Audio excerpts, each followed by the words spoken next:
আসসালামু আলাইকুম, welcome to my daily education to intern channel. আশা করি সকলে ভালো আছো।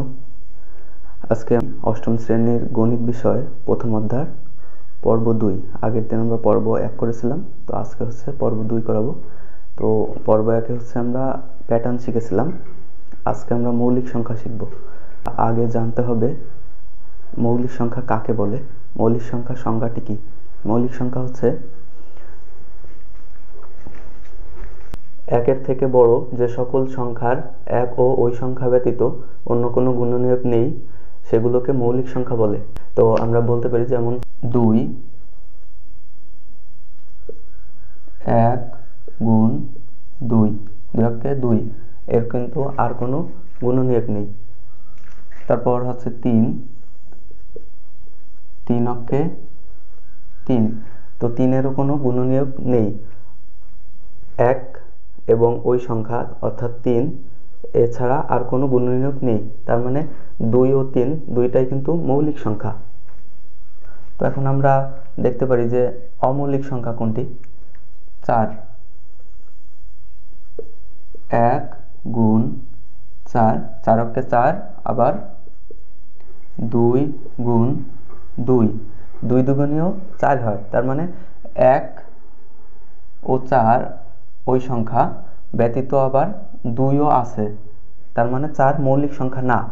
4 যদি মৌলিক সংখ্যা হতে হয় তাহলে 1 এবং 4 ছাড়া আর কোনো গুণনীয়ক থাকা যাবে না, তাহলে হচ্ছে সে মৌলিক সংখ্যা হবে।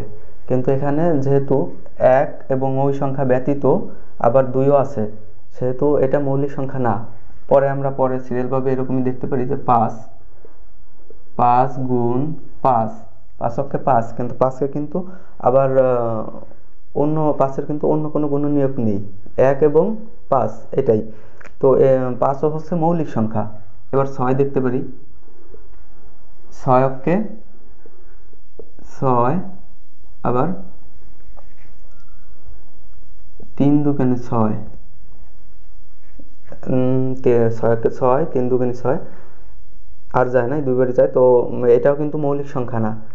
কারণ হচ্ছে যে দেখো 1 এবং ওই সংখ্যা ব্যতীত আবার 2 আছে, 2 পাওয়া গেছে, 3 পাওয়া গেছে, 6-এর গুণনীয়ক 2, 3, 1, 6, 4টা পাওয়া গেছে, তার মানে এটা মৌলিক সংখ্যা না। মৌলিক সংখ্যা হতে হলে ওই 1 এবং ওই সংখ্যা ব্যতীত অন্য কোনো গুণনীয়ক থাকা যাবে না। তাহলে এরকমভাবে 7, 1 গুণ 7, 7 অক্ষে 7, তো 7-কে কিন্তু 7-এর আর কোনো গুণনীয়ক নেই, 7-এর গুণনীয়ক 1 এবং 7ই আছে, তার মানে 7 হচ্ছে মৌলিক সংখ্যা। এবার 8 দেখতে পারি, 8 অক্ষে 8, 4 দুগুণে 8, তো এখানেও কিন্তু আমরা সেম দেখতে পাচ্ছি, যে বুঝাইলাম সে এরকমই, তার মানে এটা হচ্ছে মৌলিক সংখ্যা না। আবার 9,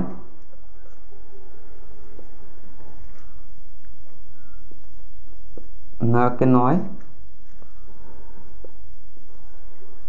3 তিরিকে 9, তাহলে এখন তোমরা খুব সহজেই বুঝতে পারতেছো যে 9টা কি সংখ্যা। যদি এটুকু বুঝে থাকো তাহলে অবশ্যই এটুকু বুঝতে পারবে যে 9টা কি সংখ্যা। 9টা হচ্ছে অমৌলিক সংখ্যা, মানে এর 9-এরও অতিরিক্ত গুণনীয়ক আছে, 1 ও ওই সংখ্যা ব্যতীত আরও 3 গুণনীয়ক আছে, এর জন্য 9টা মৌলিক সংখ্যা না। তো তারপরে হচ্ছে বইতে তোমাদের একটা ছাঁকনির মাধ্যমে মৌলিক সংখ্যা নির্ণয় করা হয়েছে। ছাঁকনিটার নাম হচ্ছে ইরাটোস্থেনিস ছাঁকনি। উচ্চারণটা সকলে একটু মনে রাখবে, ইরাটোস্থেনিস ছাঁকনি। অনেক সময় অবজেক্টিভে আসে যে মৌলিক সংখ্যা নির্ণয়ের ছাঁকনির নাম কি, তখন লিখে দেবা যে ইরাটোস্থেনিস ছাঁকনি। এটার যে নিয়ম সেটা হচ্ছে প্রথমে 1 থেকে 100 পর্যন্ত সাজিয়ে নিতে হবে। তো দেখো যে বিষয়টা এখানে হচ্ছে 1 থেকে 100 পর্যন্ত এভাবে সাজাই নেব আর কি, আমি তোমাদের বোঝানোর জন্য 35 পর্যন্তই নিয়েছি।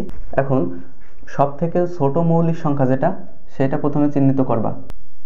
দেখো এখানে আরেকটা বিষয় হচ্ছে, অনেক সময় অবজেক্টিভে থাকে যে মৌলিক সংখ্যা সব থেকে ছোট মৌলিক সংখ্যা কোনটি, সেটা হচ্ছে 2। আবার থাকে যে জোড় মৌলিক সংখ্যা কোনটি, একমাত্র জোড় মৌলিক সংখ্যাই হচ্ছে 2, আর কোনো জোড় মৌলিক সংখ্যা নেই, আর সব হচ্ছে বিজোড় মৌলিক সংখ্যা। তো এখন এই ছাঁকনির নিয়ম হচ্ছে, এরাটোস্থেনিস ছাঁকনির বের করার নিয়ম হচ্ছে সব থেকে ছোট মৌলিক সংখ্যাটি প্রথমে চিহ্নিত করতে হবে, তারপরে তার গুণনীয়কগুলোকে কাটা দিতে হবে। তো 2 এর গুণনীয়ক আছে 2 দুগুণে 4, 3 দুগুণে 6, তারপরে 4 দুগুণে 8, 5 দুগুণে 10, তারপর 6 দুগুণে 12, 7 দুগুণে 14, 8 দুগুণে 16, 9 দুগুণে 18, 10 দুগুণে 20।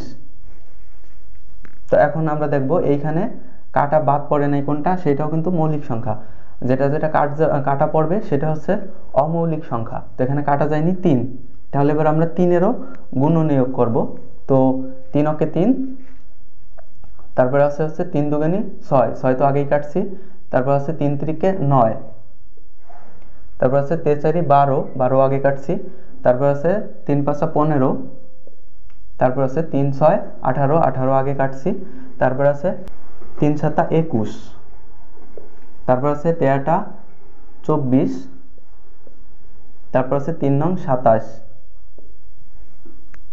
তারপর আছে 3 10 কে 30। তো আবার আমরা ওই একই নিয়মে পরের মৌলিক সংখ্যার গুণনীয়কগুলো কেটে নিব।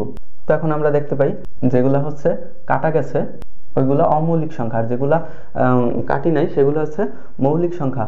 তো তোমরা সকলে এইভাবে মৌলিক সংখ্যার গুণনীয়কগুলো সিরিয়াল মোতাবেক এরকম ভাবে কেটে নেবা, তাহলে হচ্ছে তোমরা বাকি যে মৌলিক সংখ্যাগুলো সেগুলো পেয়ে যাবা। আশা করি এ পর্যন্ত সকলে বুঝতে পেরেছো।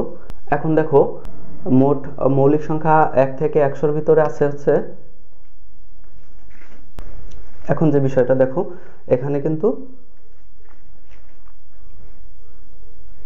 1 থেকে 10-এর ভিতরে মৌলিক সংখ্যা আছে 4টি, 11 থেকে 20-এর ভিতরে মৌলিক সংখ্যা আছে 4টি, 21 থেকে 30-এর মধ্যে মৌলিক সংখ্যা আছে 2টি, 23 এবং 29। এভাবে 31 থেকে 40-এর মধ্যে আছে 2টি, 41 থেকে 50-এর ভিতরে আছে 3টি, 51 থেকে 60-এর মধ্যে আছে 2টি। এভাবে পর্যায়ক্রমে 100 পর্যন্ত মৌলিক সংখ্যা 1 থেকে 100 পর্যন্ত মোট আছে 25টি। তো তোমাদের বোঝার ক্ষেত্রে আমি একটা নাম্বার তৈরি করছি, সেটা হচ্ছে 4 4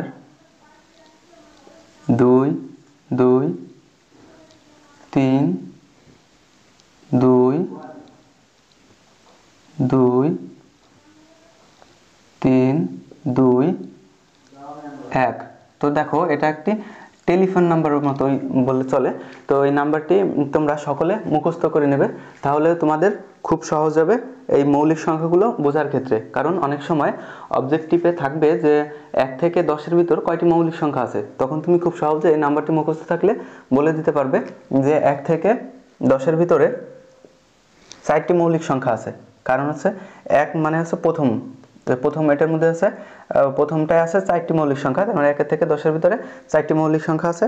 আবার অনেক সময় বলবে যে ধরো বললো 31 থেকে 40-এর ভিতরে কয়টি মৌলিক সংখ্যা আছে, তখন কি করবা, তখন হচ্ছে 31 মানে হচ্ছে প্রথমে আছে 3, তো 3 পর্যন্ত গুনে যাবা, 1 2 3, 3 নম্বরে এসে এটা হচ্ছে 31 থেকে 40-এর মধ্যে, তার মানে 2টি মৌলিক সংখ্যা আছে এখানে, 3-এর ঘরে এসে 2টি মৌলিক সংখ্যা আছে, তার মানে 31 থেকে 40-এর মধ্যে 2টি মৌলিক সংখ্যা আছে। তারপরে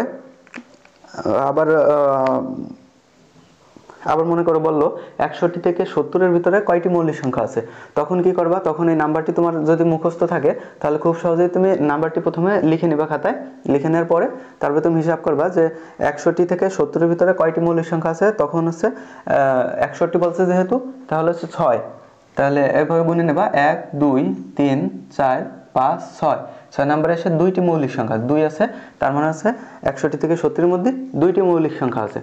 আশা করি এটুকু বুঝতে পারছো। কারণ অবজেক্টিভে বেশিরভাগই সময় ওরকমভাবে থাকবে যে থাকতেই পারে যে 71 থেকে 80 পর্যন্ত কত আছে, বা 61 থেকে 70-এর ভিতরে কয়টি মৌলিক সংখ্যা আছে, তো তখন তুমি খুব সহজে এভাবে এই নাম্বারটি মুখস্থ থাকলে বের করে নিতে পারবে।